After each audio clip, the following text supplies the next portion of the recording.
चंडीगढ़ के मेयर का चुनाव इस बात का प्रमाण और सबूत है कि भारतीय जनता पार्टी सत्ता काबिज करने के लिए कुछ भी करने को तैयार है, और फिर वो दिन दहाड़े चुनाव में धांधली ही क्यों ना हो।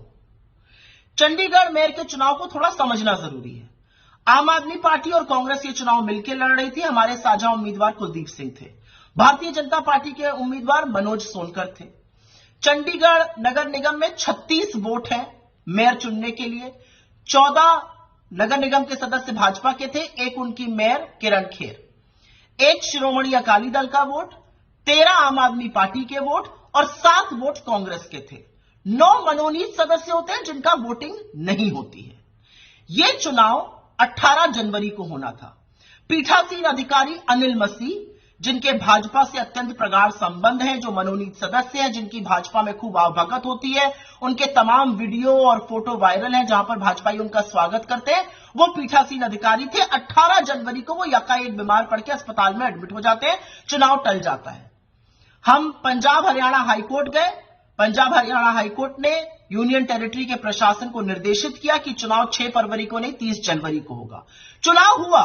भारतीय जनता पार्टी को 16 वोट मिले, 14 उनके नगर निगम के सदस्य, एक किरण खेर और एक शायद शिरोमणि अकाली दल का, मिलाकर 16 वोट मिले। आप और कांग्रेस के साझा कैंडिडेट को 20 वोट मिले। सीधी जीत हमारी थी।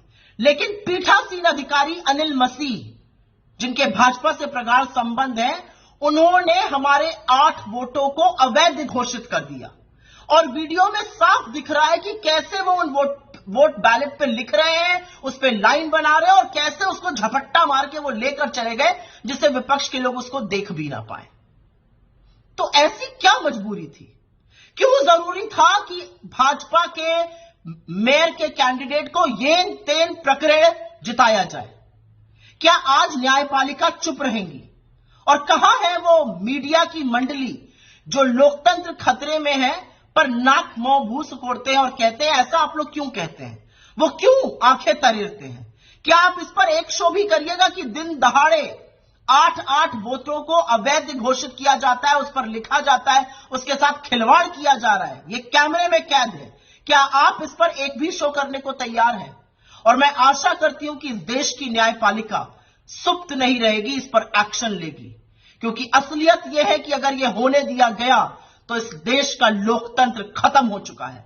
इस देश में चुनावों का कोई मतलब नहीं है, इस देश में मताधिकार का कोई मतलब नहीं है। तो जरूरी है कि इस पर चर्चा हो, जरूरी है न्यायपालिका इसको स्वतः संज्ञान में लेकर इस पर तुरंत एक्शन करे, क्योंकि इस तरह से लोकतंत्र का दिन दहाड़े दमन करना एक पीठासीन अधिकारी, एक भाजपा के एजेंट के द्वारा असहनीय है, निंदनीय है, बर्दाश्त नहीं है।